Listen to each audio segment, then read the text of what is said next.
player Will.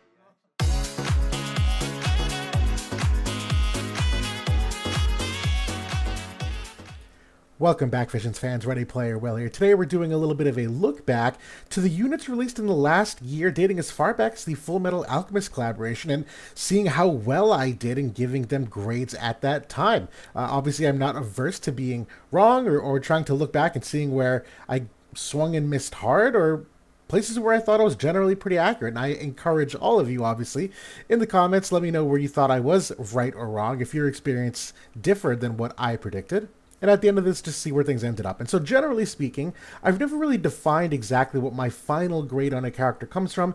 And although this isn't a science, generally speaking, I think this chart in the top left kind of defines how I think of that in my gut, that an S tier unit is a meta-defining unit with a long life. Now, how long that really is kind of subjective, but the idea is that this character's introduction is what drives a full change in the game for a sustained period of time. Now, an A grade unit is a meta unit, one that can compete relatively consistently with those S tier units and with what they do for the game balance. The B tier units are still high quality units. They can compete with the meta in some ways. It's just that they probably have a few more weaknesses, or maybe a little more variability, that the results aren't as consistent, or maybe it's a specific matchup where they do really well against this part of the meta but not that part of the meta. You get the point. And then the C grade units to me are really more just like niche. They're fair but really no impact, and I don't ever think that they really release bad units. I mean, this is a gacha game. They are relatively smart in how they build many of these characters at this point. It is kind of a science. But we have about 40 different characters here, and the more recent 6 that had been released, I think, are too early still to kind of give any kind of definitive opinion on. But I think a lot of these others, and as most recently as Fang, we're going to go one by one, and I'm going to say whether or not I agree with the grade, whether I think I overrated them, and they should have been a lower grade, or whether I underrated them and they should have been a much higher grade. And then I'll highlight some of my biggest misses personally that I think I would have done totally different in hindsight. So I'm going to try to cruise through these because obviously we got 40 characters to go over, but this should hopefully be pretty fun. I'm going to preface this very quickly that grades are always considering the higher end play where people are pushing their teams to the limits a little bit more. There's a higher amount of time typically dedicated toward mocking and results, and there's more on the line from a win-loss perspective.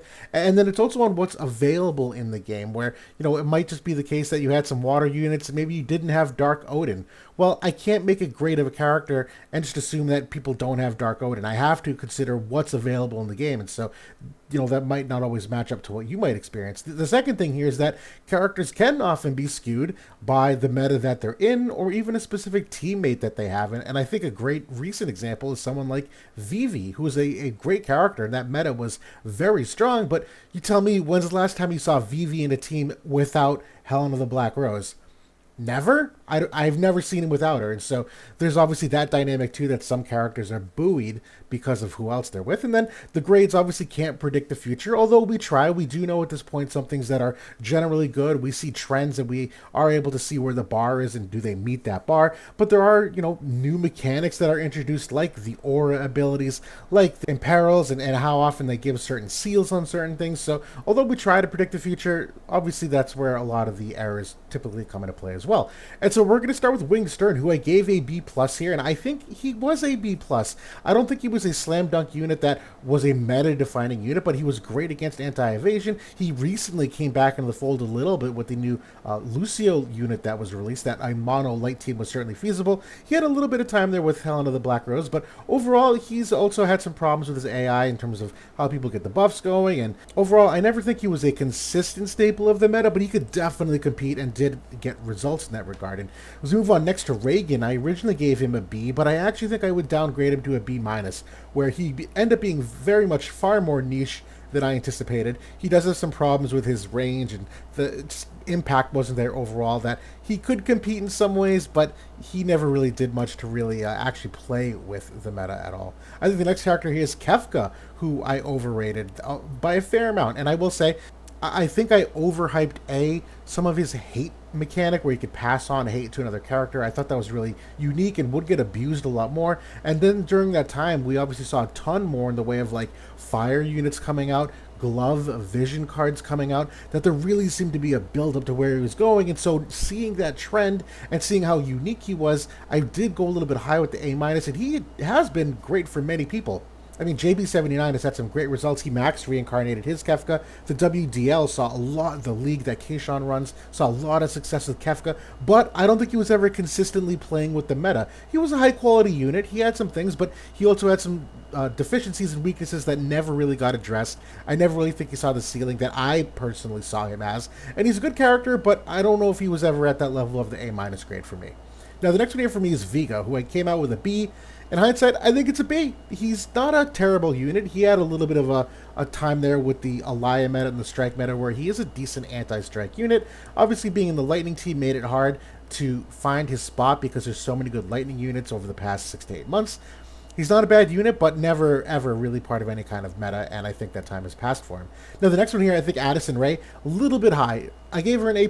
She really was an A, though. She had a great time in the sun, really alongside Wing Stern, actually, for a little while there. During the peak of some of the fire meta, she was one of the reasons that it struggled for a little while in its downfall. She did have a slight resurgence there with Helen of the Black Rose as a magic-based unit. We did see her in some rainbow comps, particularly in the top 3 for a while, where that ability to give a teammate courage in the heal back, we saw have some interesting results. I think she's faded a fair amount by this time, but overall, I think she was a meta unit who could compete in a variety of those metas. It was really just the strike where she really went away for a period of time. But bookending that, I think there was enough top-end play that overall, pretty happy with the A, all things considered. For Sweetheart Miranda, I gave her a C+, and I still think it's a C+. It's just that she's a niche unit. Fair, but really no impact. It's really the cost-limited stuff, and even then it's hard to fit her into a light team who has very good cost-limited units. And so C+, I think is pretty okay. Now, for Howl at the Heaven's Blade, I gave him a B. I still think it's a B. He's really kind of risen and fallen with a couple other characters influencing him, where Summer Glaciella came in, and obviously her aura of what she gave him for survivability greatly made him a much better unit. When we saw A2 come into the fold, he paired very well with her initially. Same thing with Summer Glaciella on that team, that he strikes me as one of those units that I kind of mentioned, he rises and falls with another unit next to him. It's not that he himself got better or worse, he's obviously never changed, but I think he's been a little bit more inconsistent across the metas, that he's not a bad character, just not always as consistent as would have possibly could be. Now, Dialdo, I came out with an A, and I think an A is fine. He was a meta unit that was able to compete for a very long time, not only in the Mono Earth teams, but even the Mono Pierce teams. He was a pretty great staple there for a period of time. He has obviously fallen out for a variety of reasons, but I think overall he was here long enough and was a staple of enough teams that I'm pretty happy with that A grade. I think Bartz I underrated.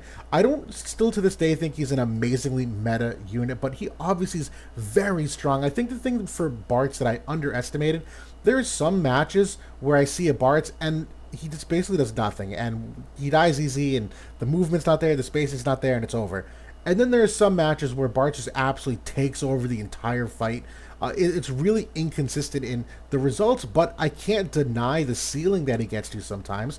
Obviously, he's still been relatively prevalent with the new Lucio and Wing Stern and some of that recent meta we saw. I don't think he's consistent enough to get the higher grade, but he's definitely an A-tier unit. I think B+ was doing a little bit of a disservice for him. But yeah, I know a lot of people have had great success, and I wish I'd at least put that A grade there to start. Now, for Lena, I'm giving a slight downgrade here. I gave her a B, really more like a B-. This still, to this day, isn't necessarily a bad unit, but there was just never a need for it. I never got her to work outside of mono wind teams. As a staff black mage unit, she does some good things. The survivability isn't horrendously bad, but just never really was good enough to be worth putting into the party over someone else. It's a high-quality unit. I saw some teams do some good stuff with her, but not a big mover. I would slightly round her down, given what I ended up seeing as time went on. Now, for Faris, I gave a B+, and I actually still think a B+. Now, the thing with Faris, she's just been, again, like waves up and down in how good she was and how bad she was. A lot of that was due to the lightning meta for some period of time. But when we saw young Eld come in, mono water was really slept on for quite a long time. Us in Howl, Ram9, JB79, and myself used Faris as a key contributor throughout the entire Helena VV meta. Not everyone was able to utilize her to that degree, and I think right now she's fallen off a cliff, personally, where her unit res is so bad and the AoE res is so easily penetrated and crushed that I don't think she has that same value that she once did. But I think B plus, considering some of her peaks and valleys that she kind of caught fire at a good time, I think is okay. A minus might have been appropriate, but I think because right now she hasn't been used in the last like 2 months, despite being in a very strong water meta with June the Spring Celestial, I think kind of points to the fact that her power creep kind of came and went if for that, and that window is closed. So B plus for me. Now for Raph, I gave an A. I think the A is also adequate. Same as Diallo. She was obviously a staple for a very, very long time. She did potentially have the opportunity to be replaced by Dario the Crystalborn and the new Oldoa unit as the tank in the Helena Vivi matchup. We saw those in JP. We didn't quite see them here because we kind of caught up to them a little more quickly. But I think the fact that you saw other versions of Helena Vivi with different tanks means that while Raph was a staple of it, she's not the key cog that made it run. She was replaceable. So I think an A, absolutely. Obviously, during the end of the Sephiroth meta, she was great. She's gotten some really good upgrades as of late, so that she does still kind of do some things well when we get the upgrades in JP, but I think A is okay. Now for Jaden the Celebrated, I gave him a B minus, and I still think a B minus. He's always been a fringely niche unit. Doesn't really feel like 100 cost. Doesn't really have the damage impact you want. The survivability, which, you know, the all element res and the HP barrier and all these things never really kind of felt their impact. And so while he's shown flashes that he can do it, I don't think he's ever been in a spot where it was a highly recommended unit to use in any of these metas that we've seen in the last 6 to 8 months. Now for Summer Glaciella, I got to go up here just a smidge, going from an A plus to an S. When she first came out, again, we were in the height of the Alaya meta, and even then, Summer Glaciella was doing exceptionally well. She's still doing exceptionally well, and she brings so many good things, and is such a versatile unit in her defense pen down, and the stop status effect, and just what she does for her aura with the accuracy up, and what that's done to kind of change some of the game balance. This is like a slam dunk character that absolutely has enabled metas and characters like Howl at the Heaven's Blade by her presence alone. So yeah, that's an S for me. Now Bright Alaya was also an S. No surprise here, still an S for me. This character was grossly exceptional for quite a long period of time. For Shells, this is one of my biggest misses. I gave her a C plus initially. She's really an A in hindsight. Not only was she great through the Soul Devout meta, but then continued to be great through the Greatsword meta too. I think I underrated how potent her buffs actually were in terms of the AP reduction, the light and dark res, which we saw we were in a kind of like light and dark meta of sorts with Helena Vivi for a while. I always thought that she was the kind of character that, you know, she was carried by her teammates, but at the end of the day, that's really what a support is supposed to do. They're supposed to enable their teammates, and she did that wonderfully. I think I underrated exactly how much. I obviously did. But yeah, hindsight, this is a big miss for me that I think she ended up being a lot better in hindsight. Now, the next one for me is Grifford. I'm taking him just a slight step down here. A lot of what he does has not aged well whatsoever. He's still an okay unit. He could compete a little bit. It was really more for the limited Guild War stuff. I even would go so far as to say a C, but I think innately from like a character review perspective, he still has enough there that I was pretty comfortable keeping it at the B minus, but this character is not aged well, and I think is, even in cost-limited formats, not the answer anywhere anymore. So, unfortunately, B minus for Grifford. Now, for Squall, I gave him a B, and I think the B was appropriate. He's shown flashes where he can be consistent with his matchups, but even right now, through the June the Celestial meta, Squall was as good of a unit as possible to go toe-to-toe with her. Not only do they have the element advantage, he's got the defense pen down, he's got the chains to bring her down a lot more quickly. But even now, when he had the biggest opportunity to shine, he still showed that he has some, I won't even say deficiencies, it's just that it's not amazing. It's fine. He can compete in some ways, but just not consistently of anything higher than that, so I'm staying with the B. Now for Renoa, I think this is another one that I underrated. I gave her a C+. I really would go with the B+, because I remember at that time, there was so many haste TMRs around that I didn't value her ability to give haste as much as I probably should have, because the TMRs basically did that job for her. The other thing was that we were seeing more and more haste dispel. So even that whole part of her, not only did we see alternative ways to get haste, but that there was so much removal of it that I underestimated how impactful it could still be. The other thing for me was that I never really realized exactly how valuable her sub-jobs were in changing her AI, where you could give her a barrier, and then you could change her buffs, and the limit break toggle would change how quickly she engaged. She had the AP down mechanics on the Grimoire. There was like so many different varieties of builds that I really hadn't considered when I was doing the character evaluation that I think in all, she ended up being much better than I thought. And quite frankly, Mono Earth ended up being much better than I thought for quite a long time. We're going to circle back on that real soon. And because of how good Mono Earth was, I hadn't really considered that angle for her because we were kind of biased by some of the job-based vision cards. That Mono Earth is one of the few elements that has been able to compete in its mono form. Not all elements have been able to do that.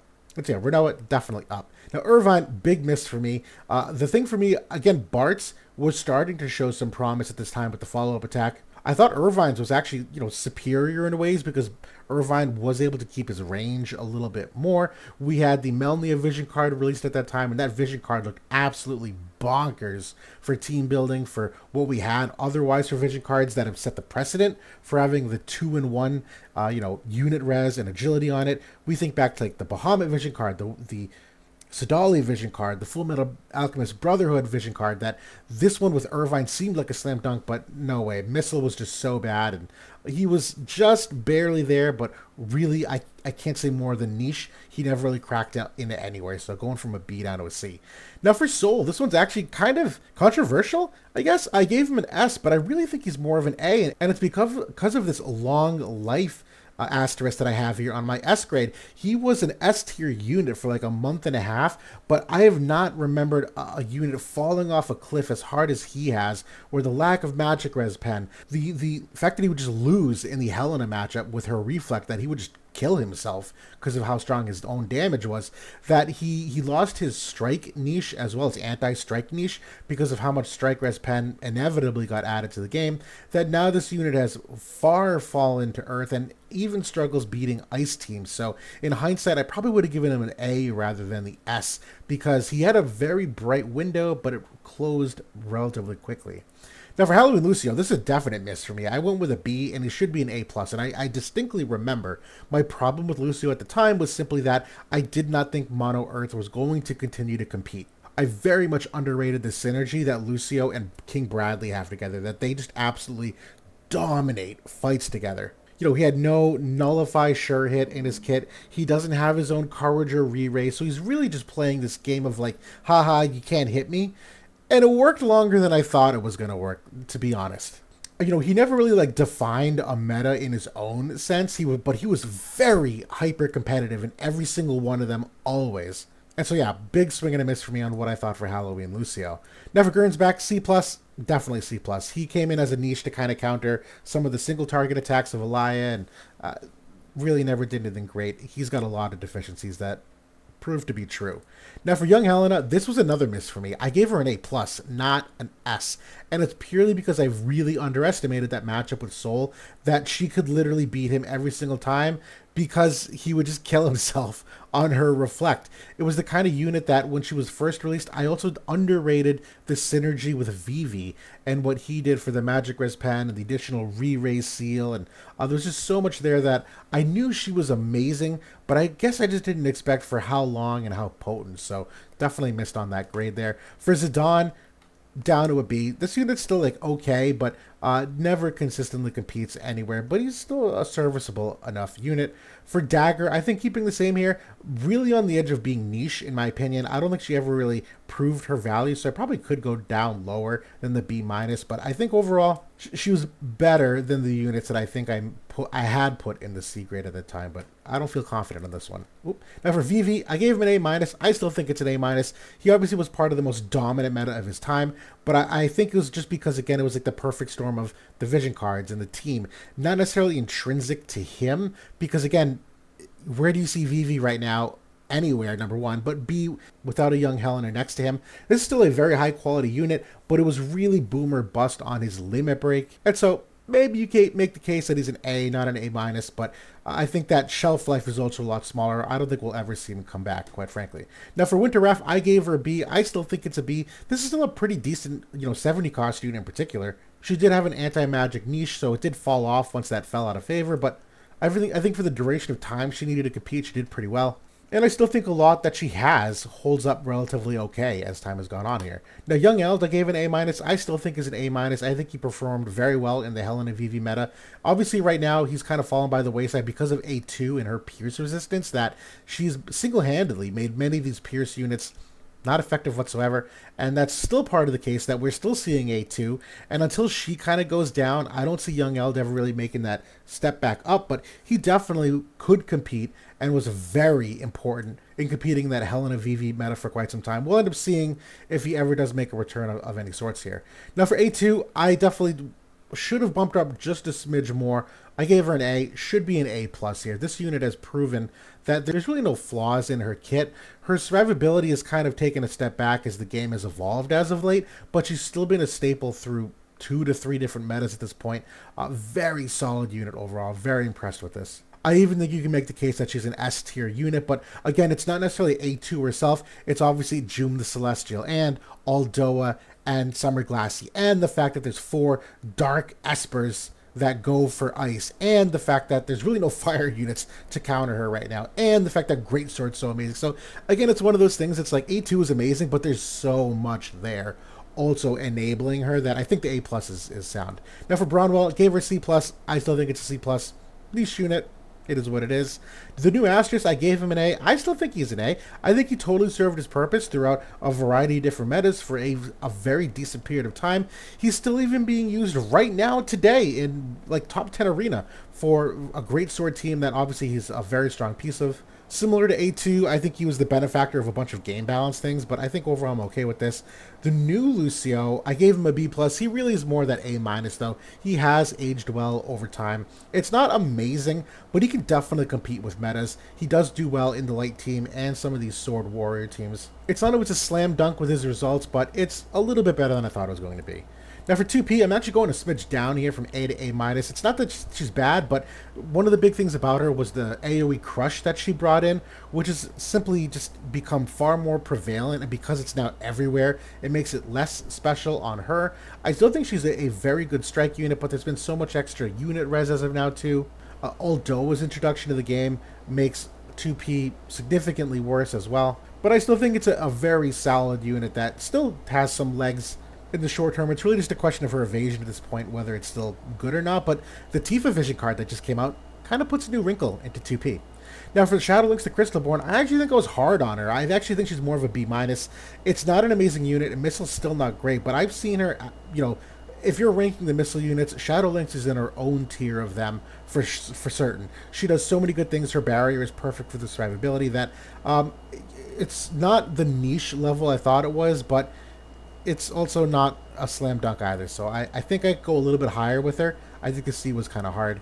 Oberon the Auspicious, I'm taking just a slight step down here, but I'll be honest, I think in like a week when Sephiroth comes out, this unit's going to be way better. I still think he's a very solid unit. There's still a lot to like. I think he does the brawler persona very, very well. He did contend with the meta for a very brief window, but again, fire's not all that great, and Katana is still getting there, so I think it's kind of, again, the game balance holding him back, but I do think it's going to change sometime soon. I still think he's a very solid unit, but I got to take that grade just a step down.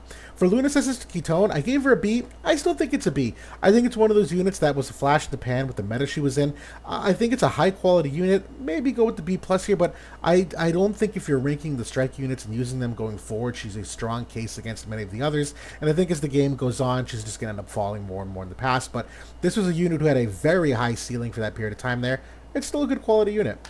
Now for Dario the Crystalborn, I gave him an A-. I think it's still an A-. He's still a very good tank. It's just not his time, not really having a need for the magic aura that he has. But still, there's a lot of sound things about his kit in terms of the mid-fight hate generation. He can triple hit and heal himself. I think he does have some decent other utility that I think he's still going to age very well. So I think I'm pretty comfortable with the A-, even if you may not see the results all the time immediately right now. But then Fang, for the next unit, I gave her a B-. Still think it's a B-. Pierce has been so hard to use as a lightning unit. She still can't even compete with the water units, which is kind of sad. It was okay for a while, but underwhelming to say the least.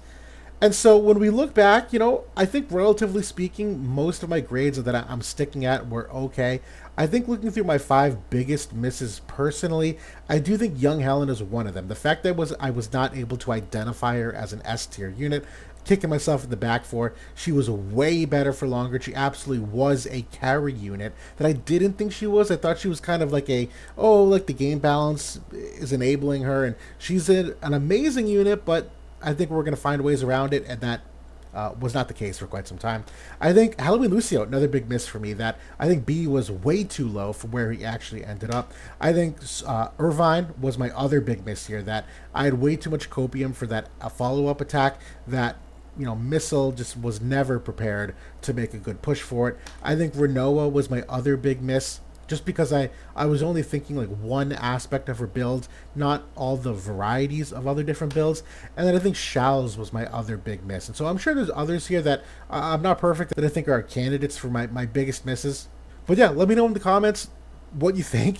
Hopefully this is, if you agree with some of this, demonstrated that I tend to be a little bit more right than wrong. I think that's what I'm hoping for at the end of the day, because again, this is an art, not a science. But either way, a fun exercise to do. Excited to see what you guys think if we come to any kind of consensus. But that's it for now. Thanks for watching, everybody. Talk to y'all soon.